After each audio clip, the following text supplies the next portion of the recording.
ডিম কষা চলছে। এই যে ডিমগুলো দেখতে পাচ্ছে জানি না, ডিমগুলো একটুখানি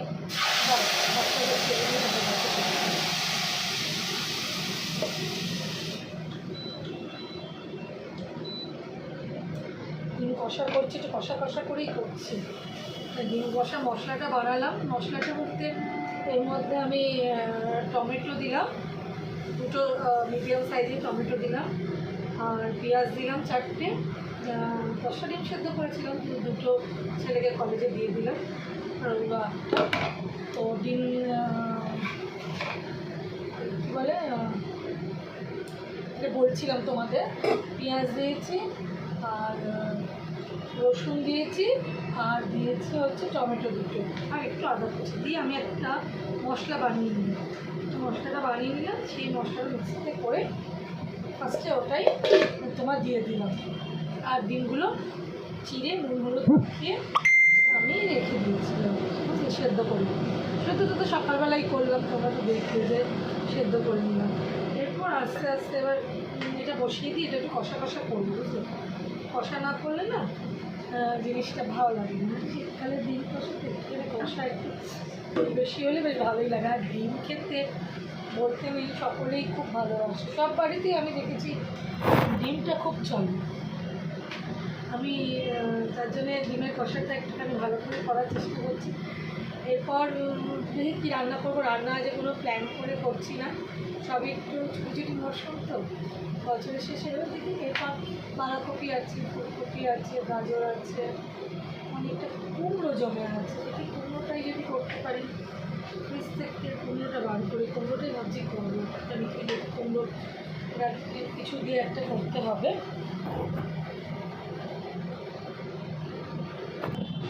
সেরকম কিছু স্পেশাল করে করছি না, চিরাচরি তো যেরকমভাবে আমরা ডিমের ডালনা করি, মানে যেটা ভাত দিয়ে খুব ভালো লাগে আমার মনে হয়, তোমাদের মনে হয় সেইভাবেই করছি। এই ধনে পাতাটা একটু দেবো লাস্টে, ধনে পাতাটা একটু টেনে কিছু করে কেটে নিলাম, দিয়ে এবার ধুয়ে দেয় নিই, ওইভাবেই করবো। আমার মনে হয় লাইটটা রিফ্লেক্ট করছে, দাঁড়ো লাইটটা বন্ধ করে দিয়ে আসছি। লাইটটা লাগছেও না, আমি তো চোখে একটু কম দেখি,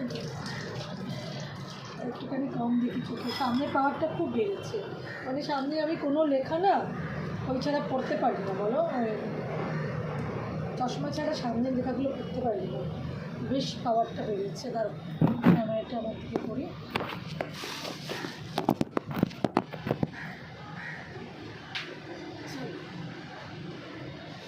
তো ডিমে এটা খাচ্ছে বলে আমি কি করেছি, এর মধ্যে চাপা দিয়ে দিয়েছি, ফুট করে খাচ্ছে বলে চাপা দিয়ে দিয়েছি। কানের এটা পরিনি, পড়লে খুব ভালোভাবে সাউন্ডটা যায়। অ্যাকচুয়ালি দূর থেকে কথা বললে সাউন্ডটা যেতে একটু অসুবিধা হয়, এটা আমার মনে হয়। মশলাটা এখনও কষা কষা হবে, মশলাটা কষা করলে ভালো না হলে ভালো লাগবে না খেতে। এবার কুমড়োটা কী করবো, একটু বার করি, একটু মাছের তেল থাকলে কুমড়োটা খুব ভালোভাবে আলু দিয়ে টমেটো দিয়ে মাছের তেল দিয়ে খুব ভালো একটা রেসিপি হয়, আমি রেডি করি। মনে হচ্ছে মশলাটা ভাজা ভাজা হয়ে গেছে, বুঝলি? মশলাটা মনে হচ্ছে ভাজা ভাজা হয়ে গেছে। লাইটটা অফ করে দেবো, ভালো লাগছে। আমি রান্নাটা এখানে করি তো লাইটটা যদি এখানটা খোলা না থাকতে আমি না ভালো দেখতে পারবো না, মানে কী দিলাম না দিলাম, তাই একটু যতক্ষণ করি ততক্ষণ লাইটটা জ্বলে রাজা করি। মশলাটা অনেকটাই কষা কষা হয়ে গেছে, এবার ডিমগুলো দিয়ে দেবো, দিয়ে একটু নাড়াচাড়া করি, দিয়ে একটু নাড়াচাড়া করবো, কষা কষা করবো অসুবিধা।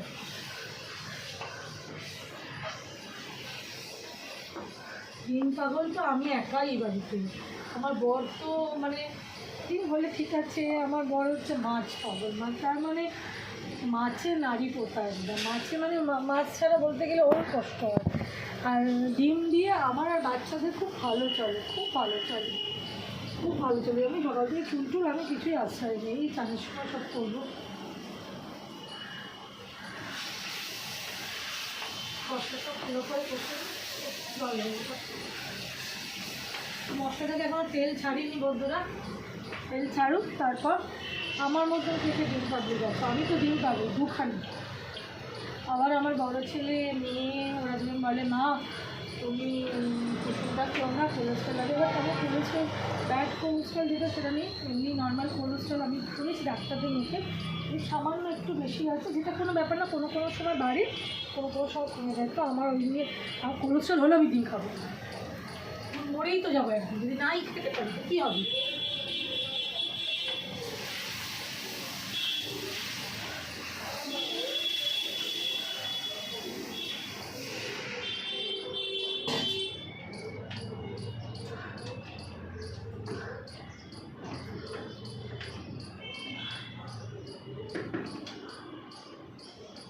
জল দিয়ে দিলাম, একটু ফুটো না আবার আগে, আর বাকি মশলাগুলো দেবো।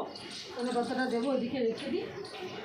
বাঁধাকপি আছে, দুটো বাঁধাকপি নিয়ে আসি, বাঁধাকপি নিয়ে এসে এখানে কাটি, বাঁধাকপিটা রেডি করব, করে দেবো।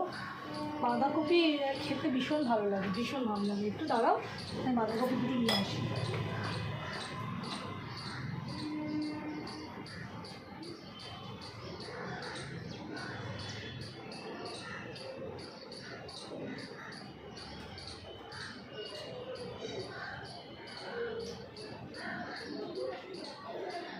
বারান্দায় সবজি সব ছড়িয়ে রেখে দিই, এখন তো প্রচুর সবজি আসে শীতের বাজারে। আর বাঁধাকপিটা মানে কী বলতো, দুটো না করলে আমার হয় না, আমাদের তো 5 জন, বাঁধাকপি খেতে সবাই ভালোবাসে, তো দুটো করলে আমার হয় না, একটা বাঁধাকপি দিয়ে হয় না। বাঁধাকপিটা কাটবো এখন, ততক্ষণ এটা হচ্ছে, বাঁধাকপিটা আমি খেতে নিই ওখানে দাঁড়িয়ে দাঁড়িয়ে। আর চলো তোমাদের সাথে আবার পরে তো কথা হচ্ছে, কথা তো হতেই থাকবে সারাদিনই, কথা হতেই থাকে। তো পরেরটা একটা আসলে আমাকে জ্বালাচ্ছে এখানে, পরের ভিডিওতে কথা হচ্ছে। এখন চলো বাই বন্ধুরা, তোমরাও অফিস কাছারি বেরোবে, বেরোতে বেরোতে আমার এই ভিডিওটা অনেকের কাছেই আসবে, যাদের আসবে ভালো লাগবে দেখো, কমেন্ট করো, লাইক করো, সাবস্ক্রাইব করো মাই চ্যানেল। অনেক কিছু ফ্যান যাও, তোমাদের আশীর্বাদে নিশ্চয়ই এগিয়ে যাবো। চলো টাটা বন্ধুরা।